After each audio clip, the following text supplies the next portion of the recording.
Lawyers, what happened during your case that made international news? I was locking up my office at midnight when I heard footsteps running behind me. I turned around. A pregnant woman was sprinting toward me, huge stomach, crying hard. She looked like she was about to collapse. Please. She grabbed my arm. Please, you're a lawyer, right? I saw the sign. I need help. Ma'am, it's midnight. Call my office tomorrow. My trial is tomorrow morning, she was sobbing. I'm 8.5 months pregnant. They want me to go to prison. They'll take my baby away forever.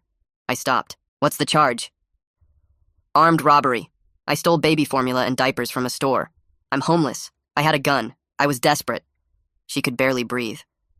My public defender says I should plead guilty. 3 years in prison. But if I go to prison, I will lose my baby.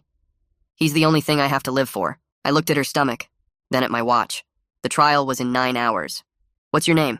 Nadia Reeves. Come inside. We need to talk. We spent all night in my office where Nadia told me everything. I read her case file and saw the security footage showing everything. This looked like a certain loss, but I couldn't just let a pregnant woman lose her child. I'll represent you. Trial starts at 9 a.m. Get some sleep. The next morning, we walked into the courthouse together. Nadia could barely walk. Her stomach was huge. She looked terrified. The prosecutor saw us coming and smiled like he'd already won. The trial started. The prosecutor played the security footage first. Clear as day. Nadia pointing a loaded gun at the store clerk's face, taking money and baby supplies. The jury watched in silence, already deciding she was guilty. Then the store clerk testified. He was shaking. She put the gun against my forehead, right here. He pointed. She said, "Give me everything or I'll shoot." I thought she was going to kill me. I stood up fast. Your Honor, my client was desperate. She was homeless and pregnant. The prosecutor cut me off. Motive doesn't matter, Your Honor. A crime is a crime. Judge Brenner agreed. Overruled. Sit down, counselor. I tried again. I wanted to show the jury the full extent of Nadia's situation, how she had no money, how she was living in her car, how they would have done the same in her shoes. But the prosecutor stood up. He was smirking now. Desperation doesn't excuse armed robbery, Your Honor. If it did, we'd have to let half the criminals in this city go free. 3 jurors nodded. I was losing. Then the prosecutor dropped his bomb. He showed Nadia's internet history. 3 days before the robbery, she'd searched pawn shops, store hours, how much baby items sell for. This proves she planned it, the prosecutor said. This wasn't desperation. This was a calculated crime. I jumped up. She was trying to find ways to get money for her baby. The prosecutor looked at me without blinking. Planning a crime while pregnant doesn't make it less of a crime. I looked at Nadia, who was clutching her belly, wincing in pain, like she knew something was coming. I tried calling an expert witness, Dr. Kalman. She studies poverty and homeless mothers. She explained how Nadia's situation left her with no other options, but the prosecutor destroyed her on cross-examination. Dr. Kalman, was what Nadia did a crime, yes or no? Yes, but yes or no? Yes. Thank you. That's all. He looked at the jury. Don't let emotion cloud the facts. The jury went to decide. They came back in 20 minutes. That's the fastest I'd ever seen. Nadia was doubled over in pain next to me. She knew we'd lost. Judge Brenner walked in. Has the jury reached a verdict? Yes, Your Honor. The judge opened the paper. In the case of the People versus Nadia Reeves, we find the defendant. Nadia suddenly screamed. She grabbed her stomach and fell backward. Her chair crashed to the floor. I'm giving birth, she screamed. The prosecutor jumped up. Your Honor! She's faking it. She's trying to manipulate the jury. But Nadia's water had already exploded everywhere, gallons all over the floor. She was crying and gasping. The prosecutor went completely still. All the color drained from his face. Get an ambulance! Judge Brenner screamed. Paramedics burst in 10 minutes later while I held her hand. They loaded Nadia onto a stretcher. She was screaming now, in pain, terrified. She grabbed my jacket. You're the only one who showed me kindness. Please don't leave me. I climbed into the ambulance with her. I'm not leaving you. The doors slammed shut, sirens blaring. We raced toward the hospital. Nadia was squeezing my hand so hard I thought my bones would break. She was having contractions every minute. I'm scared, she cried. What happens to my baby? We're getting you help. Just breathe. I coached her using techniques I'd learned from my wife's delivery. We pulled up to the emergency entrance. I started helping the paramedics rush her inside. That's when I saw them, the prosecutor, and 6 federal agents in suits, right behind us. Stop! The lead agent cut in front of us and blocked the hospital doors. Nadia Reeves needs to be handcuffed to the bed before she gives birth. She's a convicted felon. Are you heartless or just stupid? I yelled, tried to shove past him. The 6 agents instantly grabbed my shoulders and held me back. The prosecutor stepped forward. She's getting cuffed to the bed. And when she gives birth, we're taking that baby and sending her to prison. I looked back at Nadia on the stretcher, crying in pain and frustration. I yanked my shoulders free from the agent's grip and shoved past the lead agent's outstretched arm. I planted myself directly between him and Nadia's stretcher. My voice dropped low and steady. If he touched my client before I reached Judge Brenner, I would personally have his badge reviewed for interfering with emergency medical care. The agent's hand moved toward his radio. He hesitated. The paramedics started rolling Nadia toward the doors anyway. Everyone had to move or get run over. The agents scattered to the sides. The prosecutor jumped back. We pushed through the automatic doors into the emergency entrance. Hospital staff swarmed around Nadia's stretcher instantly. Nurses checked her vital signs. A doctor asked rapid questions about her contractions. How far apart? How long? When did her water break? Nadia could barely answer through the pain. I pulled out my phone and speed-dialed Judge Brenner's emergency line.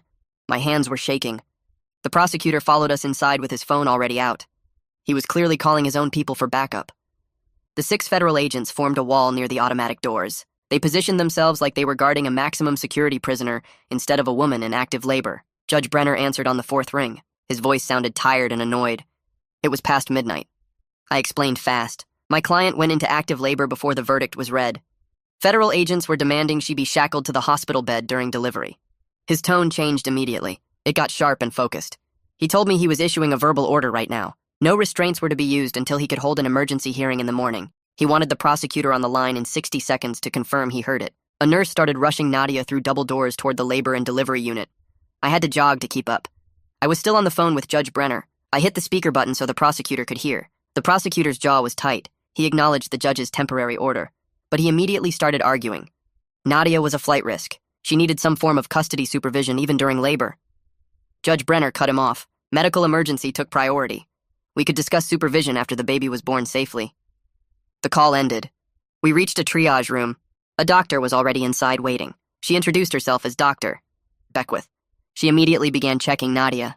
Nadia was crying and gripping the bed rails through another bad contraction. Dr. Beckwith looked up at the crowd filling her doorway. Lawyers and agents packed the entrance. She stated firmly that only one support person could stay. Everyone else needed to wait in the family area. Nobody was discussing custody or criminal charges in her labor and delivery unit while her patient was in active labor. The prosecutor tried to argue. He needed to maintain chain of custody.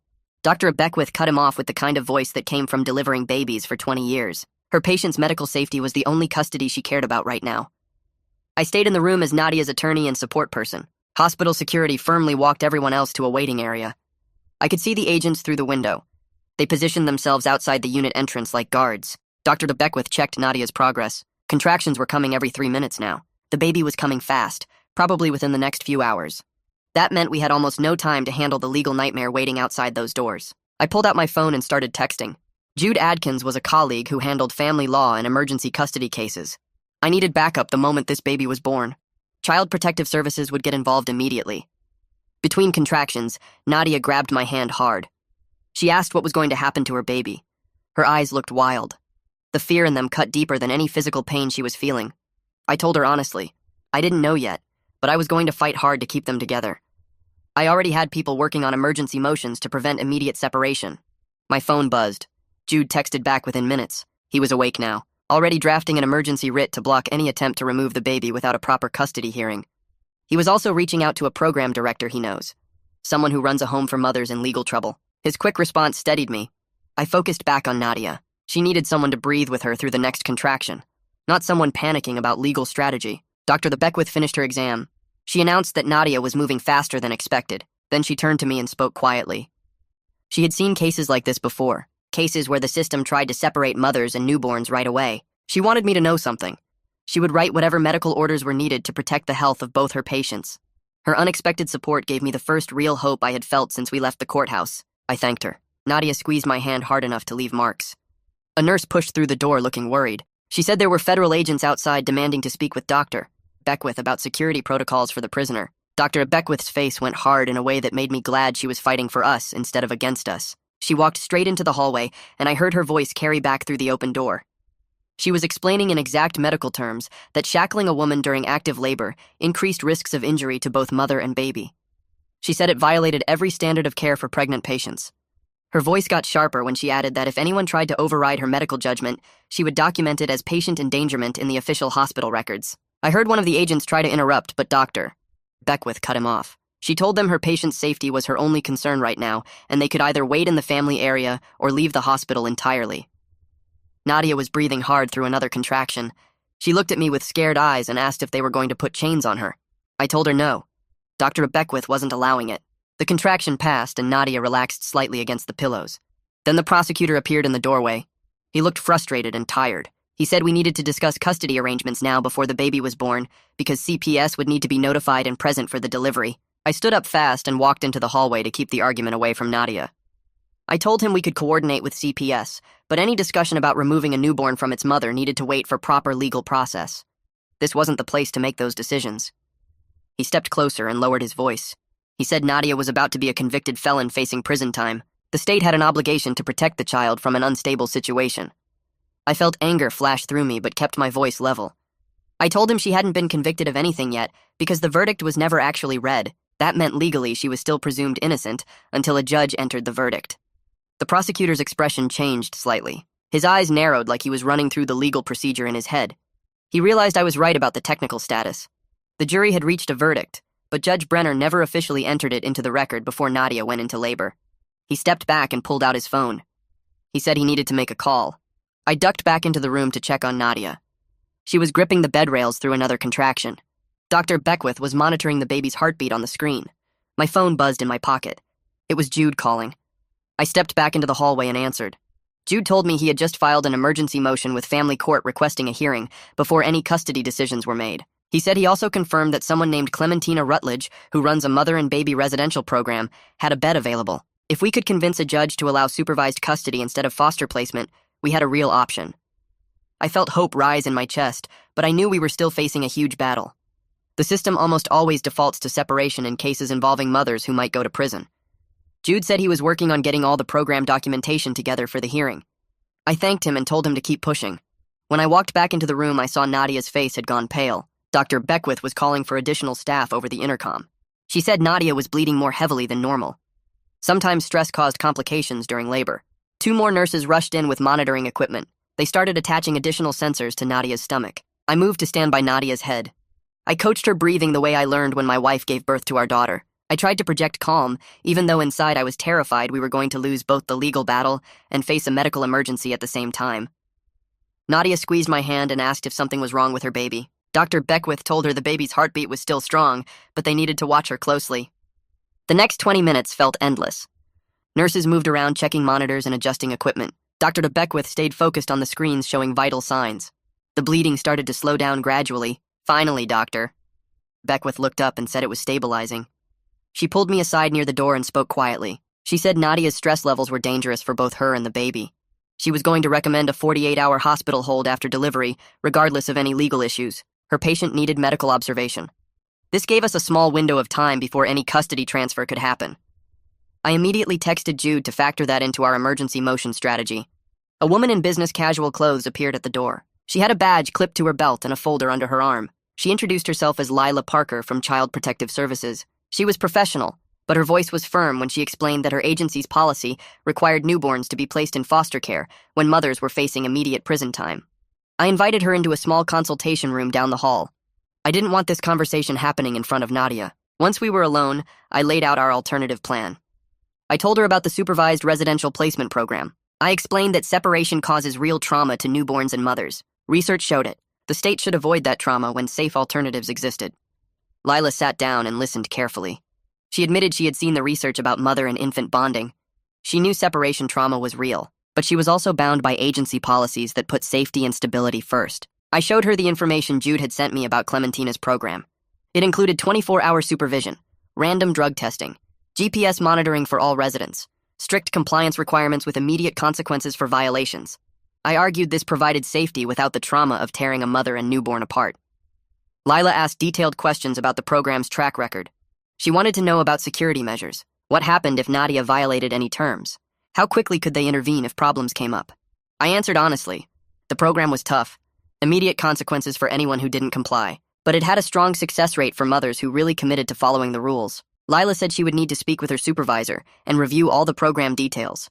But she wasn't automatically opposed to alternatives if they met safety standards and the court approved the arrangement. I felt a small bit of relief.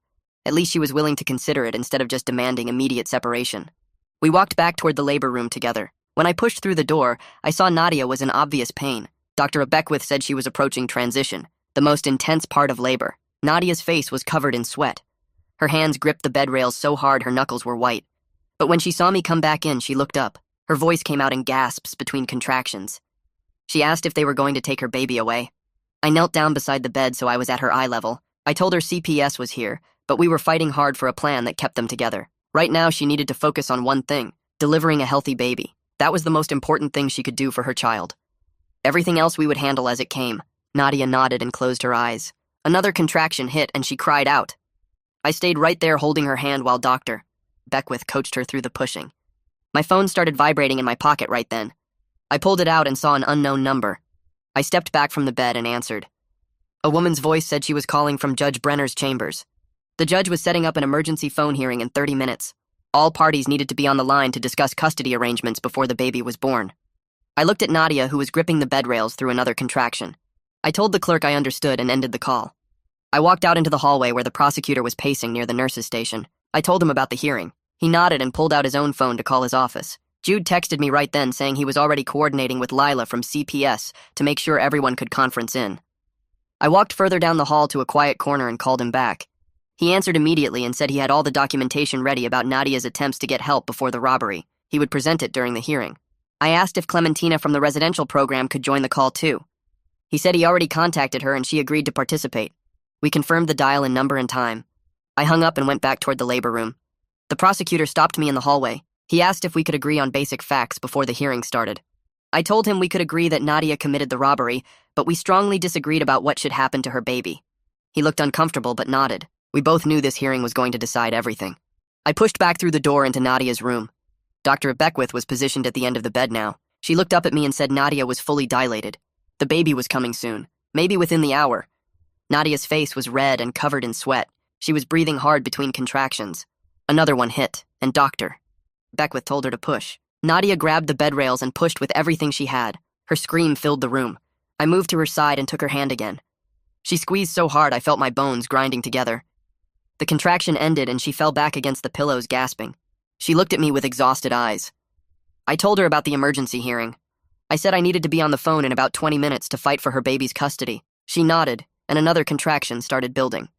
Dr. Beckwith coached her through the pushing again. When it ended, Nadia looked at me and said something that almost broke me. She told me to go. She said she could do this part without me. She needed me to fight for her baby because that was more important than holding her hand right now. The trust in her eyes, despite everything she had been through, cut straight through me. I squeezed her hand one more time and told her I would be right down the hall. I promised I would come back the second the hearing ended. She nodded and closed her eyes as another contraction started. I walked out and found the small consultation room Jude had mentioned earlier. It was just a few doors down from the labor room. I could still hear Nadia's cries through the walls. I sat down at the small table and pulled out my phone. I dialed the conference number the clerk had given me. The line connected and I heard Judge Brenner's voice already on the call. He sounded wide awake despite the early hour. He said we were convening this emergency hearing to address the immediate custody question, given that the baby would be born very soon. He asked who was on the line. I identified myself as Nadia's attorney. The prosecutor joined and stated his name and office. Jude came on and introduced himself as co-counsel. Lila from CPS joined next. The judge asked where my client was, and I explained she was currently in active labor down the hall and unable to participate. He accepted that and said we would proceed without her given the urgent circumstances. The prosecutor started talking immediately. He laid out his position that Nadia was facing certain conviction for armed robbery. The jury had been about to read a guilty verdict when she went into labor. She would be going to prison. The baby needed immediate protective custody. He argued that allowing her to bond with the child only to separate them later would cause more trauma than removing the baby right after birth. I jumped in before he could continue. I told Judge Brenner that technically no verdict had been entered because the jury never finished reading it. Legally, Nadia was still presumed innocent. I also said we had a viable alternative to immediate separation. A supervised residential placement that could keep mother and baby together safely. I explained that forced separation causes documented harm to newborns and mothers. Research showed it. We could avoid that trauma while still ensuring safety and accountability. Lila spoke up next. Her voice was measured and professional. She said CPS had concerns about Nadia's criminal case and her circumstances. But she acknowledged that the residential program could provide adequate supervision if the court ordered strict compliance monitoring. Her agency could maintain oversight with unannounced visits at any time. She said separation was always a last resort, and if safety could be achieved through supervision, that was preferable. Judge Brenner asked her pointed questions. He wanted to know about the program's security measures. What would happen if Nadia tried to leave or abscond? How quickly could CPS intervene if problems came up? Lila answered each question carefully. She said the program had 24-hour staff presence and GPS monitoring of all residents. Any violation would trigger immediate alerts. CPS could be on site within minutes if needed. She said her agency would need to approve the specific program and review all safety protocols before agreeing to this arrangement. But she was open to it as an option if the court approved. Judge Brenner asked about the program's track record. Lila said she would need to review their data, but preliminary information showed good outcomes for mothers who committed to following the rules. Jude spoke up then. He said he had documentation to share that was relevant to the custody decision. He started reading from the records he had gathered. 3 weeks before the robbery, Nadia had applied to a homeless shelter for pregnant women. She was put on a waiting list. The shelter was full. 2 weeks before the robbery, she tried to get emergency food assistance. Her application was denied because she was missing paperwork about her residency status. 10 days before the robbery, she called a crisis pregnancy center that advertised help for mothers in need. She left 2 messages. They never called her back. 5 days before the robbery, she went to a community health clinic asking about prenatal care and resources. They gave her a list of phone numbers, but no immediate assistance. Jude explained that this evidence showed Nadia had tried to access help through proper channels before resorting to crime. She didn't just wake up one day and decide to rob a store. She was desperate, and every legitimate avenue had failed her. This context was important for understanding her motivation and her likelihood of being a good mother if given support. The tone of the conversation shifted slightly after Jude presented this information. Even through the phone, I could sense people reconsidering their positions. The prosecutor came back on. He acknowledged the evidence Jude presented. He said it provided helpful context, but he argued it didn't change the fundamental facts. Nadia had committed armed robbery with a loaded gun.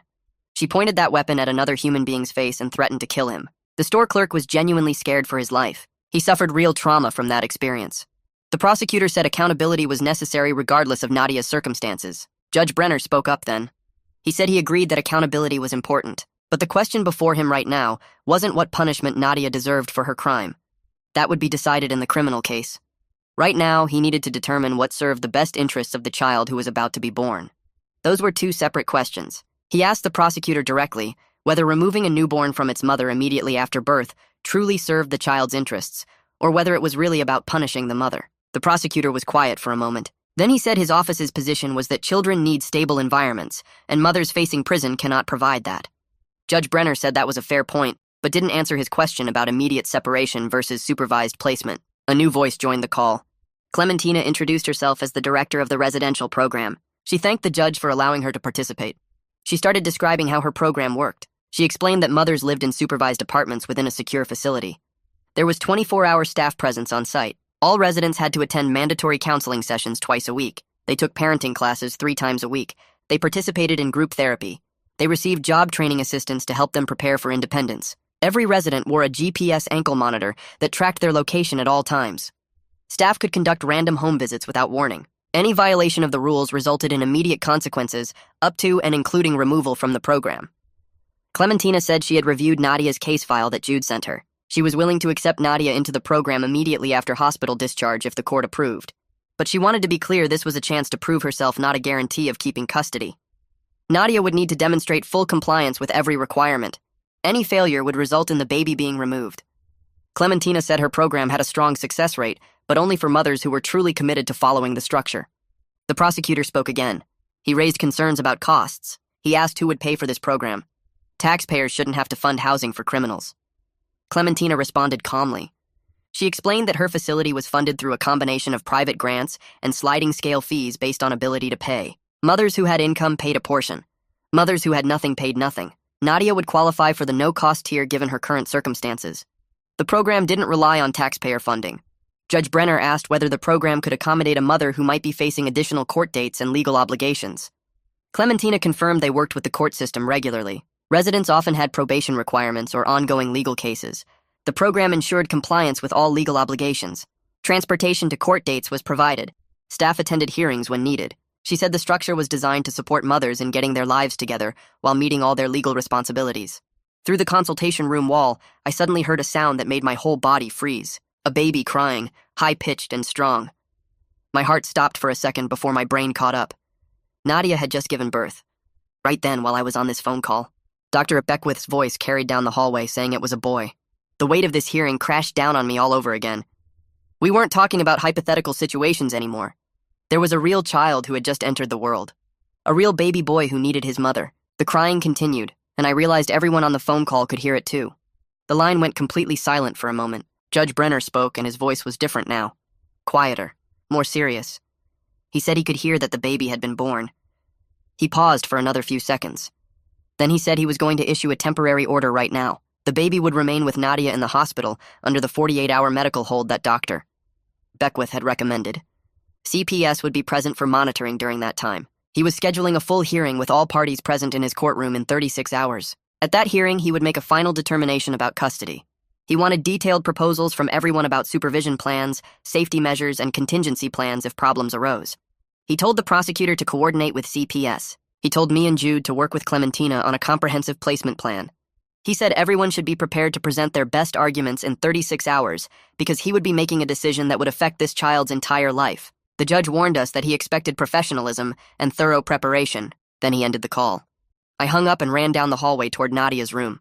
My legs felt like they weighed 100 pounds each, but I kept moving. Through the door window, I could see her propped up in the hospital bed holding a tiny bundle wrapped in blue blankets against her chest. Her face was wet with tears, but she was smiling down at the baby with this look I'd never seen on anyone before. Pure love mixed with complete terror. Dr. Beckwith stood at the foot of the bed writing notes on a clipboard. She glanced up when I pushed through the door and raised her eyebrows in a silent question. I gave her a small nod and mouthed the words, 36 hours, while pointing at my watch. She nodded back and returned to her notes. Nadia looked up at me with red, swollen eyes. Her hair was stuck to her forehead with sweat, and she looked like she'd just run a marathon. But she was cradling her son like he was made of glass. The baby made these tiny squeaking sounds and moved his little fists around. I walked over and looked down at his wrinkled red face. He was so small, maybe 6 pounds. His eyes were closed and his mouth kept opening and closing like he was trying to figure out what to do with it. Nadia touched his cheek with one finger, and fresh tears rolled down her face. She didn't say anything. Neither did I. What was there to say? We'd bought her some time, but the fight was just starting. A woman in navy blue pants and a white blouse appeared in the doorway, holding a tablet and a messenger bag. She had short brown hair and glasses and looked to be in her 40s. She knocked softly on the doorframe even though it was already open. Lila Parker from CPS. She'd been on the phone call with Judge Brenner. She stepped into the room and introduced herself to Nadia in a calm, gentle voice. She explained that she needed to do an initial check to see how things were going. Nadia nodded and held her baby a little tighter. Lila pulled a chair over and sat down next to the bed. She started asking questions about feeding plans and where Nadia thought she would sleep and who could help her with the baby. Her tone wasn't mean or accusing, just matter of fact, like she was trying to gather information. I stood against the wall and kept my mouth shut. This was Nadia's chance to speak for herself. Nadia answered each question clearly. She said she wanted to try nursing. She said she knew babies needed to sleep on their backs. She said she didn't have family, but she was hoping the program Clementina ran would teach her what she needed to know. While they talked, the baby started making fussy sounds. Nadia shifted him in her arms without anyone telling her to and supported his head with her hand. She brought him up to her shoulder and patted his back gently. The movement looked natural, like she'd been doing it her whole life even though this was her first time holding a baby. Lila watched all of this and typed notes on her tablet. She asked if she could observe Nadia trying to nurse, and Nadia said yes. Dr. Beckwith came back over and helped Nadia position the baby. It took a few tries, but eventually the baby latched on and started eating. Nadia winced at first, but then relaxed. Lila watched for a few minutes and typed more notes. She told Nadia she was doing well and that she'd be checking in regularly over the next day and a half. The prosecutor appeared in the doorway right as Lila was packing up her tablet. He looked uncomfortable. His tie was loose and his suit jacket was wrinkled. He'd been up all night, too. He caught my eye and tilted his head toward the hallway. I told Nadia I'd be right back and followed him out. We walked a few feet down the hall away from the room. He rubbed his face with both hands and let out a long breath. Then he said his office was getting calls. People had heard about the case. About a woman giving birth in the middle of her trial. About a newborn baby who might be taken away. The optics were bad. Really bad. His boss wanted to know if there was a way to handle this that didn't involve ripping a baby from his mother's arms on camera. I crossed my arms and waited for him to get to the point. He said they were open to discussing a plea deal. Something that would resolve the criminal case without the worst outcome for everyone involved. I felt a tiny bit of hope crack through my exhaustion, but I kept my voice flat when I responded. I told him I was listening, but any deal had to include a path for Nadia to keep her baby. She'd already lost everything else. Her home, her dignity, her freedom. If we took her child too, she'd have nothing left to live for and no reason to try to turn her life around. He nodded and said he understood. He said he'd need to talk to his supervisors, but he thought there might be room for flexibility, especially with the stuff Jude had found. The evidence that Nadia had tried to get help before she robbed that store. Applications to shelters, calls to crisis centers, documentation that she'd exhausted every legal option before she picked up that gun. The prosecutor said if Nadia was willing to plead guilty and accept responsibility, they might be able to recommend a sentence that didn't include prison time. Probation instead. Strict probation with serious conditions, but probation. I told him to work on a proposal and we'd review it. Then I went back to Nadia's room. Nadia had finished nursing and was holding the baby against her shoulder again. He was making little grunting sounds. Dr. Beckwith had left. It was just the two of us. I sat down in the chair Lila had used and leaned forward with my elbows on my knees. I told Nadia we had 36 hours until the next hearing. I explained that the prosecutor had pulled me aside, that his office was worried about how this looked, that they might be willing to discuss a plea deal. Nadia looked up from her baby with eyes so tired they were almost gray. She asked what a plea would mean. I laid it out as honestly as I could. She'd have to admit she committed the crime. She'd have to accept some form of punishment, probably probation with a lot of conditions. Counseling, classes, check-ins, random visits, living at Clementina's program under constant watch. But it might give us more control over what happened than if we let a jury verdict stand, because that verdict was going to be guilty. We both knew it. The question was what came after guilty. I told her a plea deal might be the best shot at keeping her baby. She didn't respond right away. She just looked down at her son's tiny face. His eyes were closed and his mouth was slightly open. He looked so peaceful, so innocent. Finally, she spoke. Her voice was quiet but steady. She said she did commit the crime. She wasn't trying to escape that fact. She'd pointed a gun at another human being and stolen money. That was wrong no matter why she did it. But she couldn't lose her baby. He was the only reason she wanted to keep living, the only good thing she'd ever done. I promised her that whatever decisions we made would put keeping them together first. I told her I'd fight every legal battle that needed fighting to make that happen. Nadia went quiet again. She kept staring at her son like she was trying to memorize every detail of his face, his tiny nose, his little eyebrows, the way his fingers curled into fists. Minutes passed. The only sound was the baby's breathing and the beeping of monitors in other rooms. Then Nadia said she'd take the plea deal if it meant a chance to stay with her baby. Even a small chance was better than the certainty of losing him. She said she knew she'd be watched constantly, that one mistake could cost her everything. But she was willing to try. She'd do whatever they asked, follow every rule, attend every class, show up for every check-in, whatever it took. I told her I'd make sure the deal protected her as much as possible, that we'd fight for terms she could actually meet, that we wouldn't agree to anything designed to set her up for failure. She nodded and kissed the top of her baby's head. Then she asked what she should name him. I smiled for the first time in hours and told her that was completely up to her. She said she'd been thinking about the name Eric. It meant strong and brave. Two things she wanted him to be. Two things she needed to be herself now. Dr. Beckwith came back about an hour later to check on both patients. She took Nadia's blood pressure and temperature.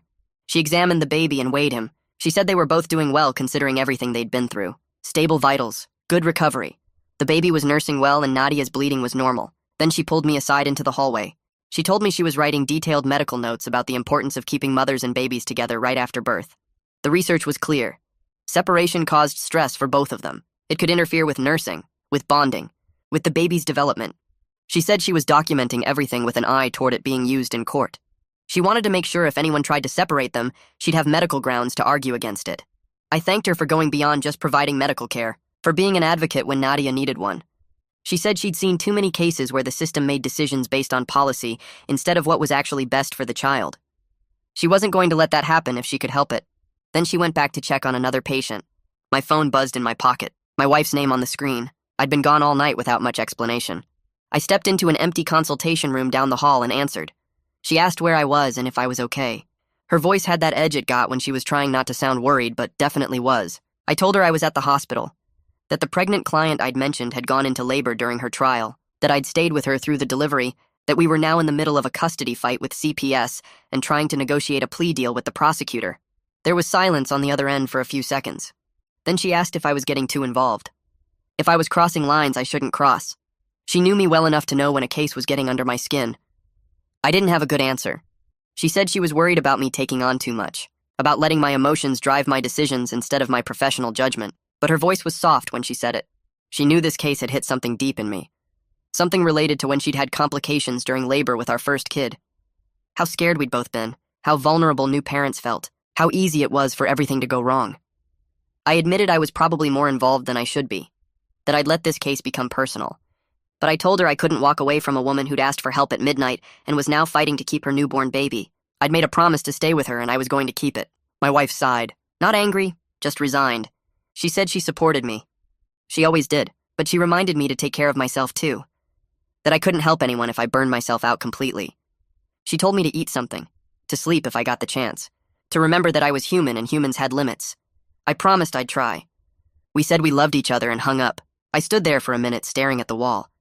Then I splashed water on my face from the sink in the corner and went back to work. Jude showed up around dawn with a briefcase that looked like it weighed 50 pounds. His shirt was wrinkled and he had bags under his eyes, but his expression was focused, determined. He'd spent the night pulling together everything we'd need for the custody hearing. We found an empty conference room and spread papers across the table. Court documents, program descriptions, research studies, character references. We started building a complete proposal that addressed every concern the judge or CPS might raise. Safety supervision. What happened if Nadia violated the rules? How the program would coordinate with probation and family court. What kind of monitoring would be in place? Jude had contacted 3 people who'd gone through Clementina's program successfully. Women who'd been in legal trouble and kept their kids while getting their lives together. He had their statements ready. I worked on the legal arguments about why separation would harm the baby, about how supervised custody served the state's interests better than foster placement. We wrote and rewrote, organized and reorganized.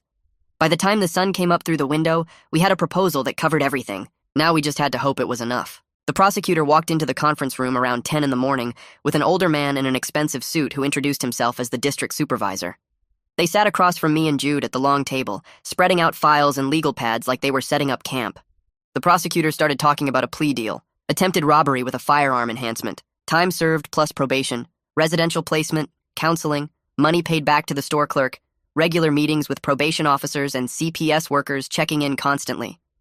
I listened to every word while writing notes, calculating in my head what each condition actually meant for Nadia's chances of keeping her baby. The firearm enhancement part made my stomach twist because I knew exactly what that triggered. Mandatory minimum sentencing guidelines. Prison time built into the system no matter what circumstances existed. I put my pen down and looked straight at the supervisor. I told him the firearm enhancement was a problem. A big problem. It would force Judge Brenner to send Nadia to prison even if he wanted to show mercy, and this case wasn't about a violent criminal with a weapon. This was a desperate mother stealing baby supplies while homeless and pregnant. The circumstances mattered. The supervisor leaned back in his chair, thinking. He looked at the prosecutor, then back at me. He said they could drop the enhancement if Nadia agreed to plead guilty to base robbery and accepted 5 years of intensive probation with zero tolerance for any violations. 5 years of living under a microscope. One mistake and she goes to prison, loses her baby forever. But at least it gave her a chance. We spent the next 2 hours going through every single detail of what those probation conditions would actually include. What counted as a violation? What didn't? Jude kept pushing on the practical stuff, making sure normal struggles of being a new mother wouldn't automatically destroy Nadia's life. He brought up scenarios. What if the baby gets sick and she misses a check-in to take him to the emergency room? What if she's late to counseling because the bus broke down? What if she forgets to charge her GPS monitor one night because she's exhausted from being up with a crying newborn? The prosecutor insisted there had to be real consequences or the whole system fell apart. Back and forth. Compromise, adjust, rewrite. By noon, we had something that looked workable on paper, though I knew the reality would be much harder than the words suggested. I stood up and told them I needed to present this to my client. They agreed to wait while I went to Nadia's room. I found her sitting up in the hospital bed with her son sleeping against her chest. She looked up when I came in, and I could see the fear in her eyes before I even started talking. I sat in the chair next to the bed and laid out the entire plea deal. Every term, every condition. I didn't sugarcoat anything. Felony conviction on her record forever. 5 years of probation where one screwed-up decision could end everything. Paying back money to the store clerk even though she had nothing. Living at Clementina's program under constant watch. Staff could walk into her apartment anytime. GPS monitor on her ankle tracking everywhere she went. Random drug tests. Surprise visits from CPS workers. Mandatory classes and counseling sessions. No privacy, no freedom, no room for mistakes. She listened without interrupting, just stroking her baby's tiny back while I talked. When I finished, she asked one question. Did this deal mean she got to keep her baby? I told her the truth. Nothing was guaranteed. Family court made the final custody call, but this plea removed the immediate threat of prison and gave her the chance to prove herself as a mother while being supervised. It was a chance, not a promise. She nodded slowly, still looking at her son's face. She said she would take the deal. Even a chance to stay with him was better than the certainty of losing him if she went to prison. We walked back to the conference room together, me pushing her wheelchair while she held her sleeping baby. Everyone stood when we entered. Nadia formally accepted the plea agreement. The prosecutor confirmed that his office would recommend this sentence to Judge Brenner and support the supervised custody plan in family court.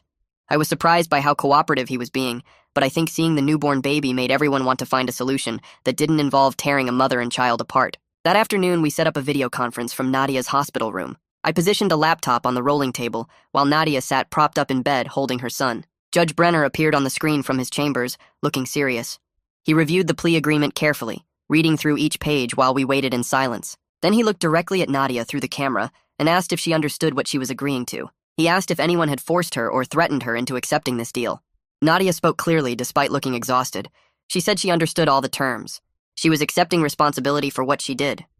She was agreeing to the plea because she wanted the chance to be a mother to her son. Judge Brenner stared at her through the video screen for what felt like forever. Then he said he would accept the plea, but he was also ordering a pre-sentencing report. He wanted detailed information about the residential program before final sentencing happened. The family court hearing started right after.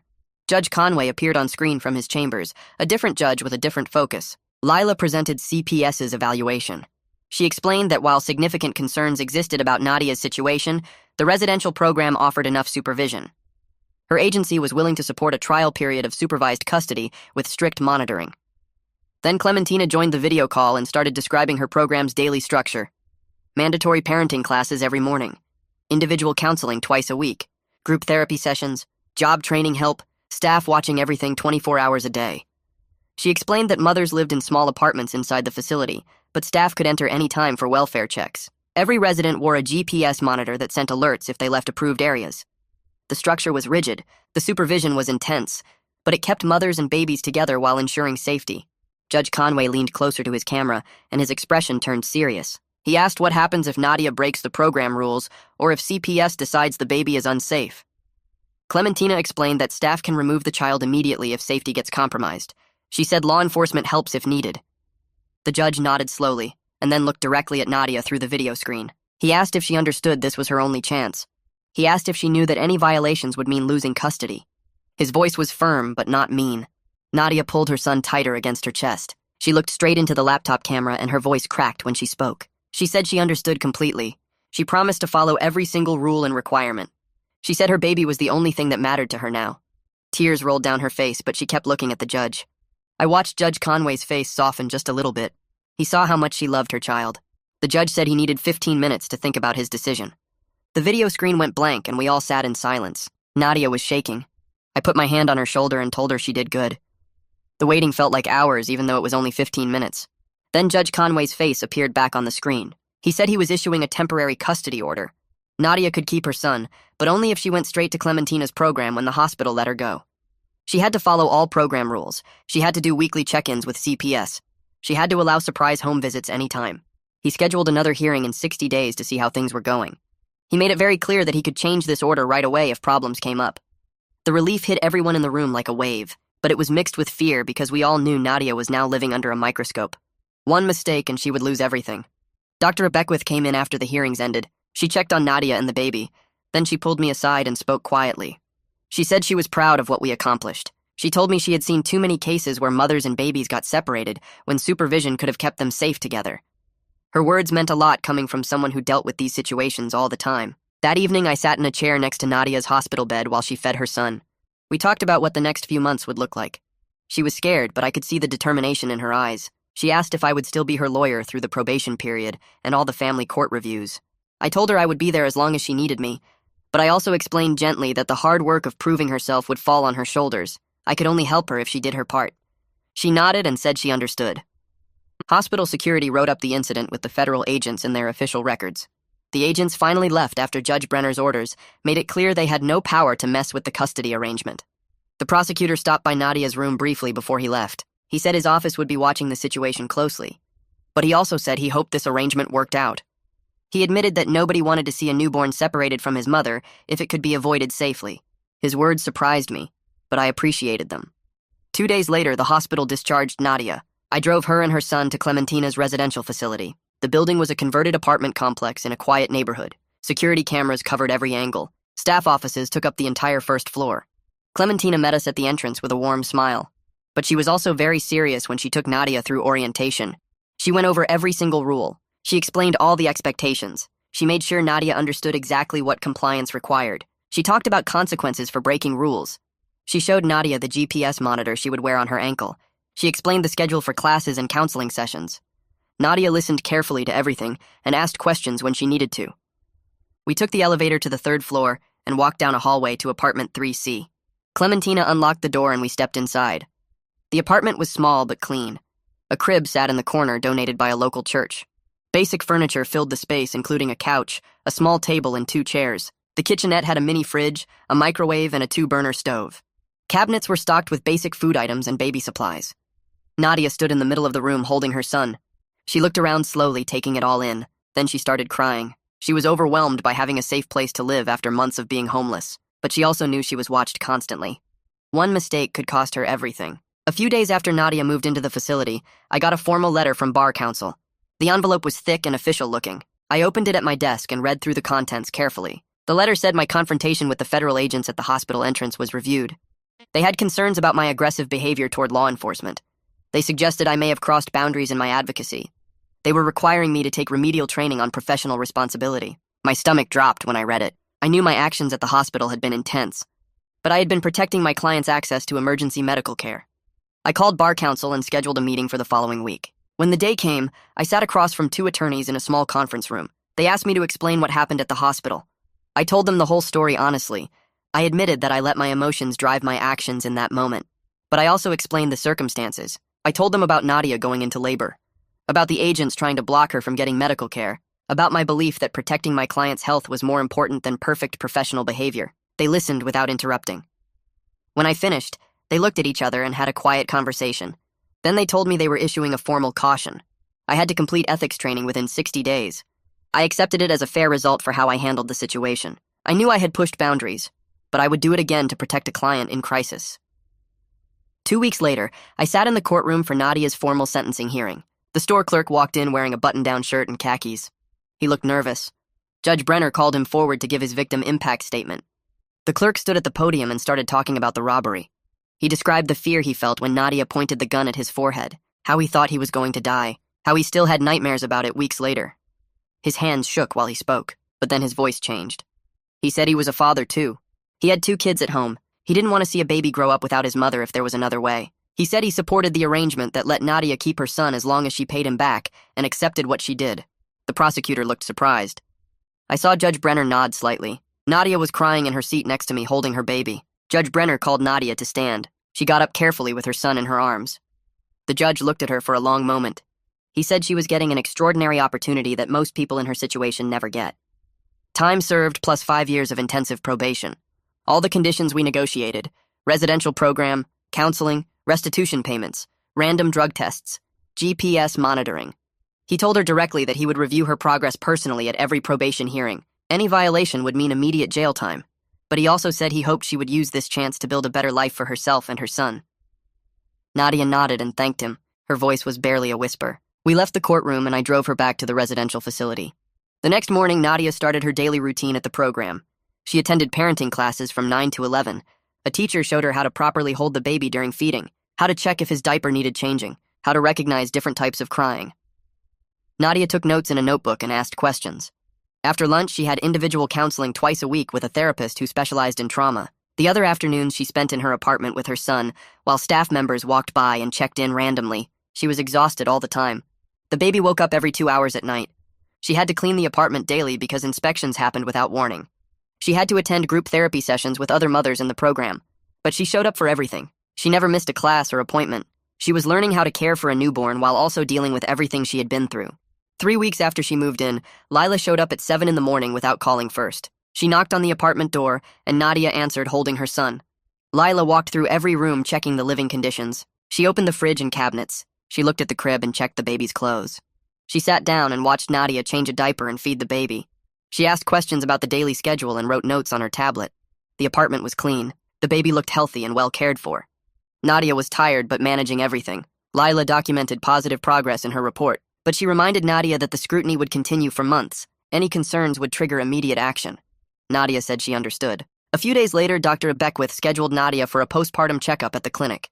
She examined both mother and baby carefully. The baby had gained weight properly since birth. All his measurements were normal. Nadia's body was recovering well from delivery. Dr. Beckwith watched how Nadia held her son during the exam, how she responded when he cried, how she soothed him naturally. The bond between them was obvious and strong. Dr. Beckwith wrote in her medical notes that keeping them together appeared to be supporting both their health. She told Nadia she was doing a good job and to keep it up. 60 days after the custody order, we all appeared before Judge Conway for the scheduled review hearing.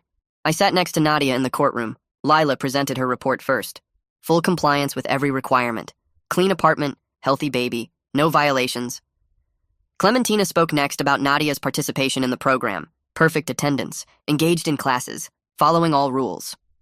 The prosecutor confirmed that restitution payments had started as agreed. Judge Conway looked at Nadia and said he was pleased with her progress, but he made it clear the intensive supervision would continue.